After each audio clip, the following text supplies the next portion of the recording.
Hello, my name is Teresa. I'm going to be talking about Ecmo, which stands for Extracorporeal Membrane Oxygenation. So Ecmo is a form of cardiopulmonary bypass that is used for newborn infants that are in respiratory failure.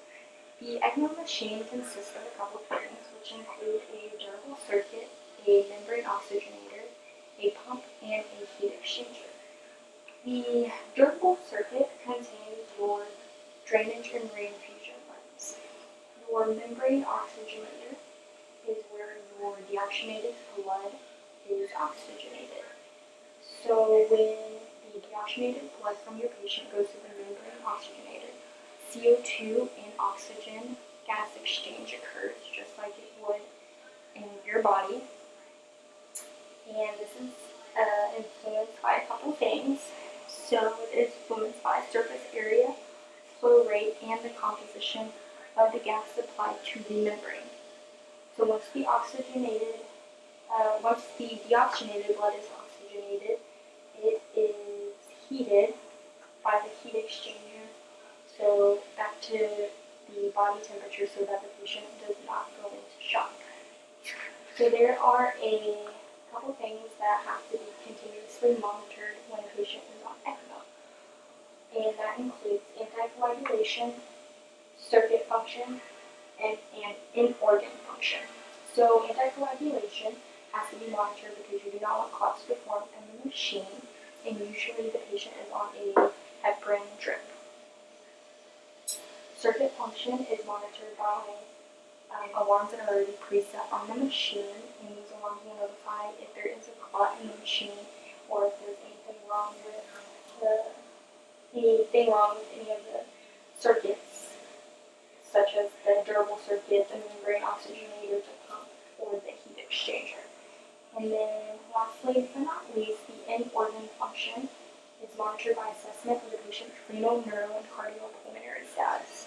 So this is influenced by Ecmo by the pump rate, clotting time, and gas exchange. So indications for Ecmo is mainly, first things first, reversible disease process. An oxygenation index of greater than 40/60 or an A gradient greater than 600, which usually indicates VQ mismatching or shocking. An 80% or higher risk of death, a congenital diaphragmatic hernia, meconium aspiration syndrome, respiratory distress, pneumonia, and pulmonary hypertension of the neonate are also indications. And usually when a patient has pulmonary hypertension, it can lead to sepsis and then cardiopulmonary failure. Some contraindications would be a ventilator course longer than 7 to 10 days prior to Ecmo. And the reason why this is a contraindication is because that leads to the disease process becoming irreversible. So you usually want to initiate Ecmo within 2 days of the baby being born. Patient sizing, gestational age is another contraindication, and that is because premature babies' brains are more susceptible to intracranial hemorrhage. And also, so usually you don't want to put a baby that is less than 32 weeks gestation on Ecmo. Pre-existing intracranial hemorrhage stage beyond grade 1 or 2 are contraindicating, but if a patient has had pre-existing intracranial hemorrhage, they can be put on if they just are put on antifibrinolytic medications.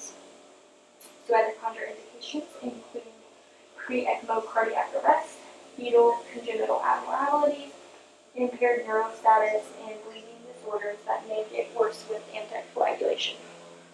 So I wanted to go more into the oxygenation index. As I mentioned earlier, an oxygenation index of greater than 40/60 is an indication for Ecmo. So oxygenation index is used to assess the severity of hypoxic respiratory failure in neonates that have pulmonary hypertension. So there is a formula that is used to get your oxygenation index, and you usually need the mean arterial pressure, FiO2, and PaO2. The normal ranges are 0 to 25, which is the good outcome, and then 25 to 40, that means that they have a 40% or greater chance of death. And then 40 to 1,000 means that that baby needs to be considered for ECMO. So there are two different types of methods for the ECMO machine, one being VV and one being VA. VV stands for venous, VA stands for venous arterial. For the venous arterial, it supports the heart and the lungs, and it works by draining the deoxygenated blood from the venous system, and then once it's oxygenated, it is reinfused back into the body, but into the right common carotid artery.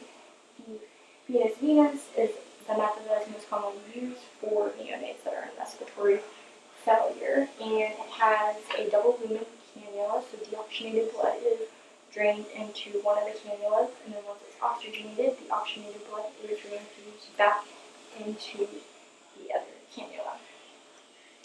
So complications for ECMO, the main thing would be clotting, and then patient-related problems such as renal failure, seizures, cardiovascular instability. So outcomes for ECMO would be infants with the meconium aspiration syndrome have the highest survival rate, which is at 94%, and then congenital diaphragmatic hernia is at 52%. The disease that carries the highest mortality and morbidity of all the other indications that I listed for ECMO is congenital diaphragmatic hernia. Congenital diaphragmatic hernia is when the diaphragm muscle fails to close during development and causes lung contents in the stomach to move up to the chest and causes decreased blood flow to the lungs. The most commonly used criteria to put this patient on ECMO is failure to other therapies such as high frequency oscillation and inhaled nitric oxide. The goal of ECMO for this patient is a lung protective strategy from ventilator-induced lung injury.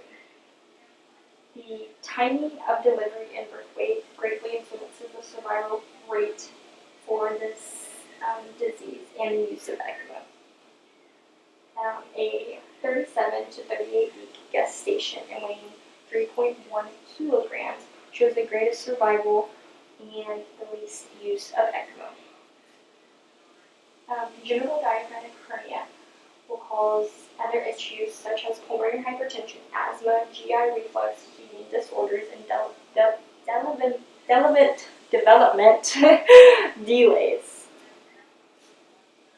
So failure criteria for this patient includes a pH of less than 7.15, a peak inspiratory pressure of greater than 25, and not being able to maintain oxygen saturations of greater than 85%.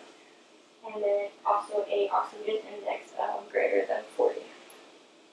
Predictors of mortality risk factors are a 5-minute Apgar score of 6 or lower, a birth weight of less than 2 kilograms, and a PaCO2 of greater than 60 during a 6-hour period before ECMO or ECMO of 15 days or longer. And below is a picture of a healthy baby and then a baby with congenital diaphragmatic hernia. ECMO in the delivery room.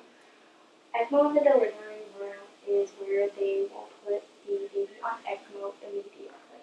And the goal is to prevent hemodynamic instability and barotrauma that may occur during the transport to put that patient on ECMO. Neonates with congenital diaphragmatic hernia are evaluated for 2 variables, including a lung-to-head ratio and a observed to expected fetal lung volume. If either one of those variables are considered severe, then they are considered to be placed on ECMO immediately. So there is a procedure called EXIT, which stands for ex utero intrapartum treatment. So it is a procedure to start ECMO earlier. The exit procedure is where the baby is partially delivered by C-section and is still maintained by the placenta, and then the doctor is able to evaluate the baby's condition. And this method was developed to reverse temporary tracheal occlusion of patients who had surgery for fetal congenital diaphragmatic hernia and infants with airway conditions. And below right here is just a little picture showing the exit procedure. And that is it for my presentation. Thank you for tuning in.